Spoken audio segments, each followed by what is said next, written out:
চায়নাতে product receive করার পর অবশ্যই কিউআর কোড স্ক্যান করতে হয়। আসসালামু আলাইকুম। আমি ইয়াসিন হিমেল। আজকে আমি আপনাদের সাথে শেয়ার করতে যাচ্ছি, আমরা যারা চায়নাতে থাকি তারা কিভাবে অনলাইন থেকে প্রোডাক্ট অর্ডার করার পর কিভাবে প্রোডাক্টটা রিসিভ করি। বাংলাদেশে তো আমাদের কোনো কিছুর প্রয়োজন হলে আমরা তার সশরীরে গিয়ে বাজার থেকে কিনতে হয়।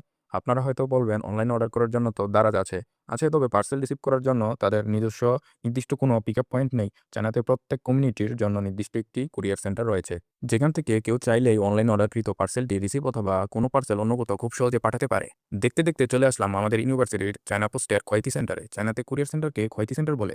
এখন চলুন দেখে নেই আমার পার্সেলটি ঠিক কোন শেলফে রাখা আছে, অনলাইনে দেখে নেই। প্রথমে আমি চলে যাব পিনদুদু অ্যাপে। সেখান থেকে যে প্রোডাক্টটি অর্ডার করেছি তার ট্র্যাকিং নাম্বারটি কপি করে নিব। পরবর্তীতে চলে যাব তাবাও অ্যাপে। সেখানে গিয়ে ট্র্যাকিং নাম্বারটি পেস্ট করে দিলেই আমার শেফ নাম্বারটি চলে আসবে। এখানে প্রত্যেকটি প্রোডাক্টের গায়ে আলাদা, আলাদা কোড দেওয়া থাকে। আমার পার্সেলটি ২২ নম্বর শেলফের ৫ নম্বর তাকে রয়েছে, যেটির কোড হচ্ছে ৭৬০৯। চায়নাতে প্রোডাক্ট রিসিভ করার পর অবশ্যই কিউআর কোড স্ক্যান করতে হয়। এখন আমার পার্সেলটির কিউআর কোড স্ক্যান করে পার্সেলটি যে রিসিভ করেছি তা কনফার্ম করতে হবে। দেখতেই পেলেন আমি কত স্মুথলি আমার বাসার পাশে থেকেই অনলাইনে অর্ডার করা প্রোডাক্টটি রিসিভ করলাম। চায়নাতে লাইফ অনেক ফ্লেক্সিবল। আমাদের বাংলাদেশেও যদি লাইফস্টাইল এমন সহজ হতো কতই না ভালো হতো। ভিডিওটি ভালো লাগলে পেজটি ফলো দিয়ে পাশে থাকবেন। ধন্যবাদ।